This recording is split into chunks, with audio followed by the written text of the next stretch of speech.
Magandang gabi mga Sir Idol. Ayun, babahagi ko lang itong bagong padala ng Carpurite. Yan yung ginagamit ko ngayon. Ito yung upgraded na Carpurite W702 Pro. Papaliwanag ko lang dito kung para saan tong kung anong purpose nitong Carpurite na to. Ito yung waterproof navigator.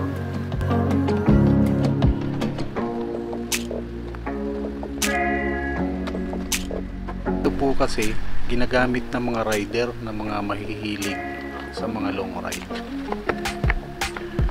Unang-una, ang Google Map. Ito ang napakahalaga, lalo na sa mga lugar na hindi mo pa alam puntahan.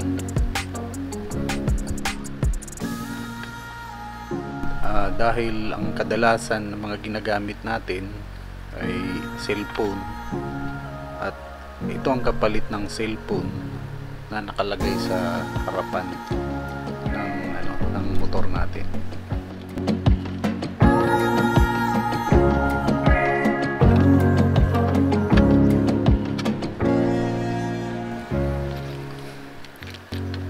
At itong unit na to, pag ginagamit natin sa motor, kahit maulan ay pwede nating gamitin.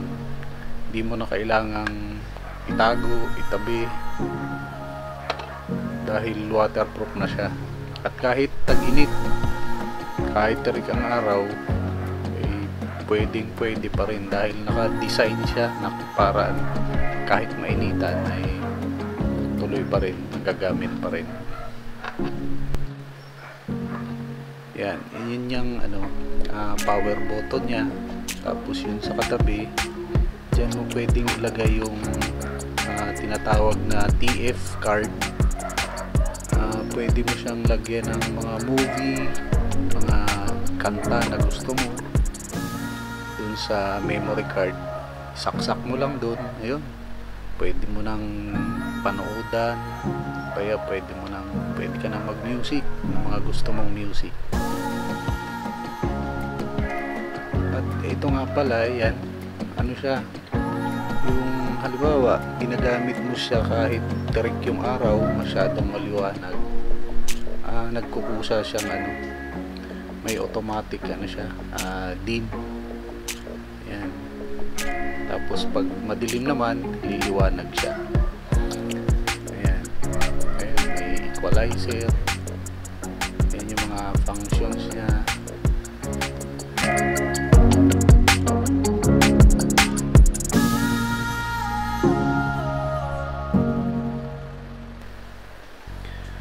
Ayan, at dahil ito upgraded na, meron na itong compass.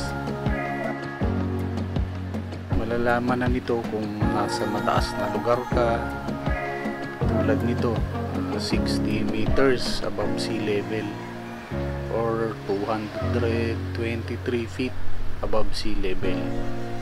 Sabihin pag mga nasa kabundukan ka. Ito ay pwede kang tawagan habang nasa biyahe. Pwede ka rin makatanggap ng text o sa messenger. Lumalabas siya sa screen diyan sa monitor habang ginagamit mo.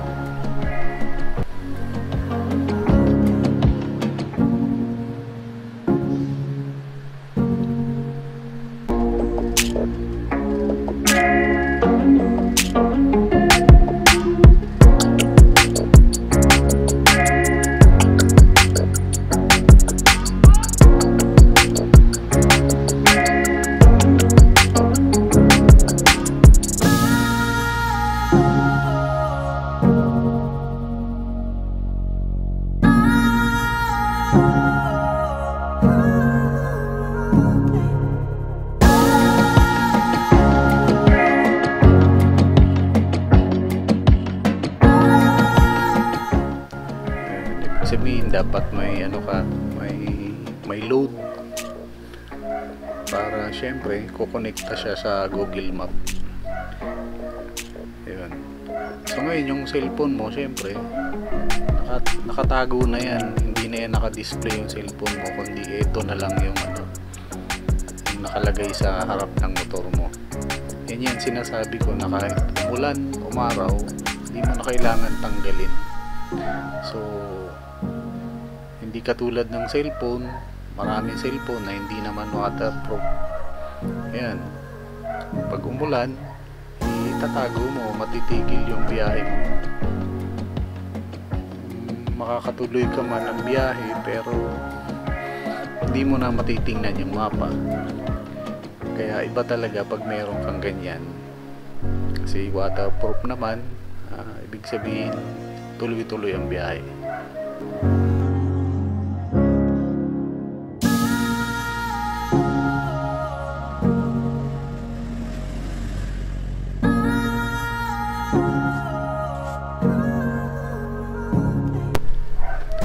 Ipapakita natin.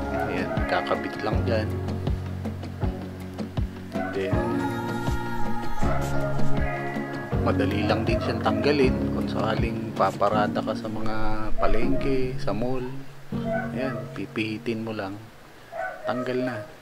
Yung wire naman, hinuhugot lang din yon, tapos may takip naman, so safe na safe siya. Yan, waterproof yan. Yan, ano na yan, connector na yan.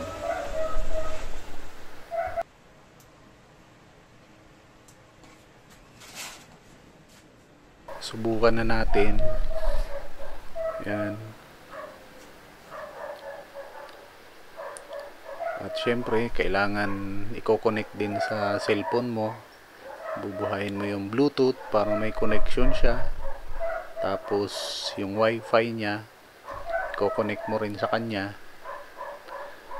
Tapos syempre pag nasa biyahe ka na, kailangan mong i-open yung data mo para makasagap pa rin ng internet.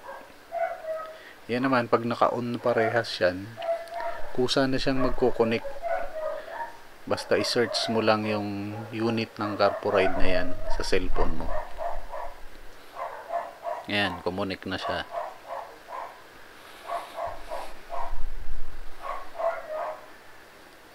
Ayun, kaya susubukan na nating ibibiyahe natin. Ibig sabihin lalabas tayo. Sakto, susunduin ko si Mrs. Ayan. Si-search ko lang kung saan siya nagtatrabaho. Ayun. Testing na natin sa labas.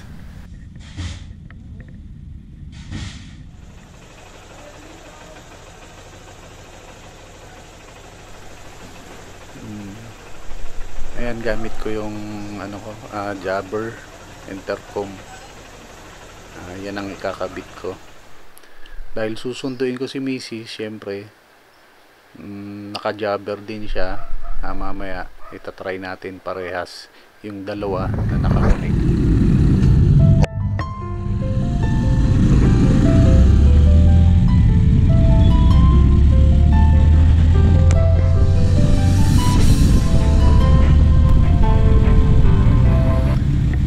At ang gamit natin ng Bluetooth intercom na kadalasan nakikita natin sa mga rider na nakakabit sa helmet.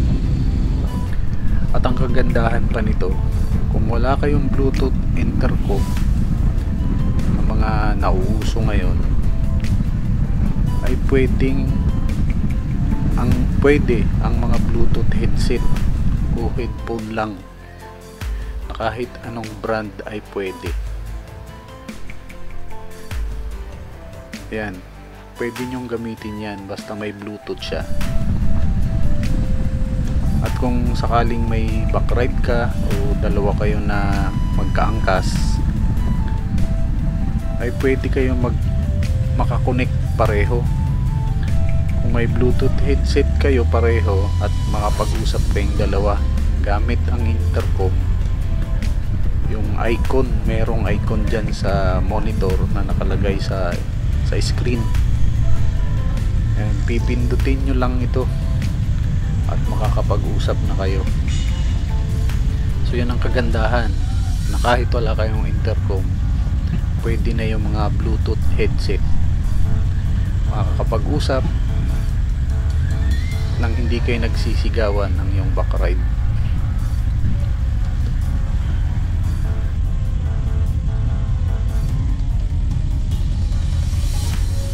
Ayan, dito nandito na ako sa kung saan nagtatrabaho si Mrs. Syempre naka jabber intercom kaming dalawa. Yun, iko-connect ko na siya parehas yung dalawa. So ibig sabihin yung intercom namin nakakabit dyan. Yun, may icon ng ng intercom, pipindutin mo lang yan. Ayan, pwede na kayo mag-usap dalawa. Nakakonect parehas yung intercom nyo dyan sa monitor na yan. Ayan. Pero yung gamit namin dyan is yung intercom nga. Pero inaulit ko, wala kayong intercom, pwede nyong gamitin ay yung mga headphone, Bluetooth headphone, headset, mga earphone na yan. Yan, pwede nyong gamitin kung wala pa kayong mga intercom.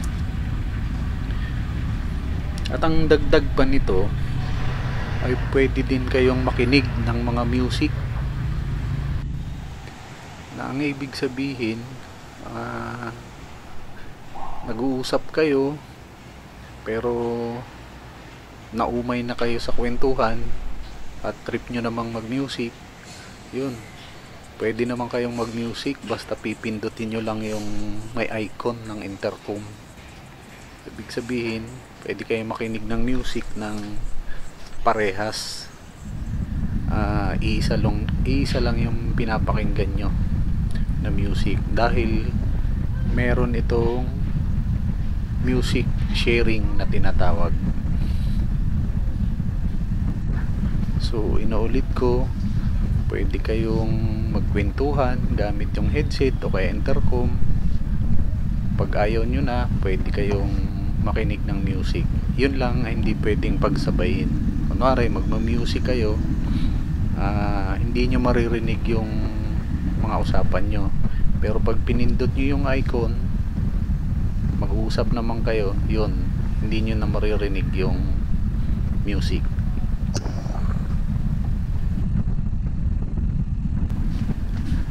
May nauna na akong video nito kung paano install o ikabit sa motor, at dahil may manual naman ay napakadali na lang sundan ang instruction nito.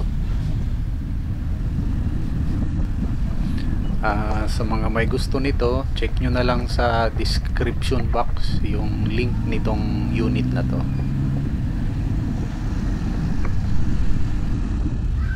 At pwede kong ilalagay ko rin yung code ko para magamit nyo at magkakaroon kayo ng discount. Maraming salamat po.